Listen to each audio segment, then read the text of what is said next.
Welcome to the Jamodi podcast. We are all surrounded by amazing coaches and leaders. So let's get an inside look at not just what they do, but how they do what they do. After all, becoming the best versions of ourselves is Jamodi, just a matter of doing it.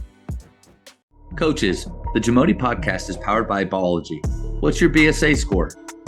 The Biology Skills Assessment is the only verified skills metric endorsed by the NAIA, NJCAA, and a growing number of NCAA coaches to discover and develop the best talent for your team. This 4-minute, 40-shot test can be taken free today on the Biology mobile app.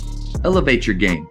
So I do love getting to hear from great leaders like you and these other coaches that I've had the pleasure of talking to. And what's interesting to hear about is who they're listening to, who they read, who they follow. So what are some leaders that you really like to learn from?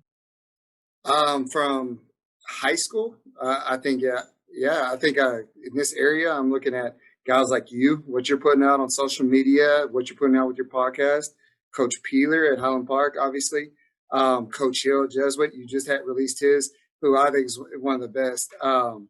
Coach Sip at Allen, I think, does an unbelievable job. That clinic, the Maverick Clinic a few years ago, I think Youngblood put it on, where they had Coach Peeler's shooting clinic, Coach Hill's transition clinic, and then Coach Sip had his finishing school and what he went through. I mean, that has to be one of the top clinics. I think Coach Mitchell from Legacy was on there. I mean, you're talking about some unbelievable guys. But anyways, those guys are really good. For high school, I think Coach Ryan at the Colony is another one. You know, you're always looking to see what he's doing. For guys that you've worked with, obviously, or for, like, you know, when you had Clarkson on, I love listening to that episode just because of your dynamic of working under him and the relationship you guys have, I think is really neat.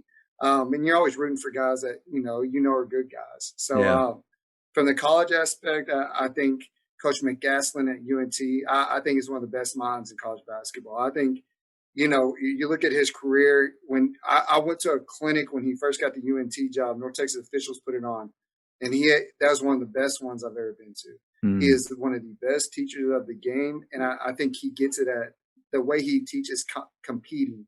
You know, I think he explains the game. I've had the opportunity to go watch his practice of his. I mean, he just does a great job. Coach Hodge is with him as well. Yeah. I think he does a great job. Those two.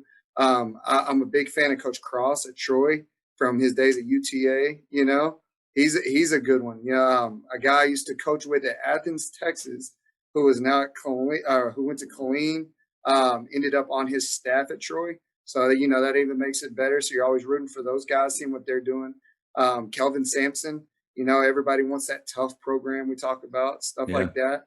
From a football perspective, I think football is probably one of the best coach sports, you know, as far as detail and organization and those guys. So Saban, Belichick, always seeing what they're doing. A Napier, who just got hired at Florida, who's a Saban guy. I like watching his stuff. And, you know, then like Kevin Eastman, you know, who is like you had him on, you know, I got the opportunity to have him on during COVID. And I took a picture when he was in my waiting room, you know, it was like, man, I made it, you know? So I don't know about if you felt this way. I just felt so inadequate the whole time talking to him. Like, I don't need to be on this call right here. Exactly. So he has so much knowledge and he's so well-spoken and genuine, you know, it just, so, I mean, all those guys I try to follow. Buzz Williams is a culture guy, love following his stuff. So, anything for me, anything that I feel like, so if I can talk to you about shooting, I just became a better coach at shooting. Culture, you know, what you're doing with your social media and your skill aspect, you know. And I got your info from a guy who was the head coach at Denison who went and during, I can't remember, PGC clinic maybe or Glacier clinic or something. He went and watched you guys practice and he came back and he said, you got to go see Saman's practice. He said, it's unbelievable, you know, what they're doing skill-wise and this and that. So I'm just trying to talk to people, see what they're doing and trying to honestly steal, you know, what makes this guy so good. Yeah, and I love it. Greg White, a guy from I think Arkansas. Yeah, Arkansas. Yeah. Go ahead. Walmart. Where's Walmart? The I don't know. headquarters. Oh, is that the town? Where is that? Yeah. Nice. Is it? It's not Fayetteville. That's the University of Arkansas. Yeah. Yeah. Like that's been really fun with this too. Is just there's some great minds in Texas, but then it's just through social media, through Twitter, people that I follow. I mean, and you just nailed it. Like it's so cool how the coaching community, how willing to share, the people are, and you rarely get told no by anybody. But he said he had a good point. He's like, I never say stealing. He says I borrow. We borrow everything, because he was really big on his wording.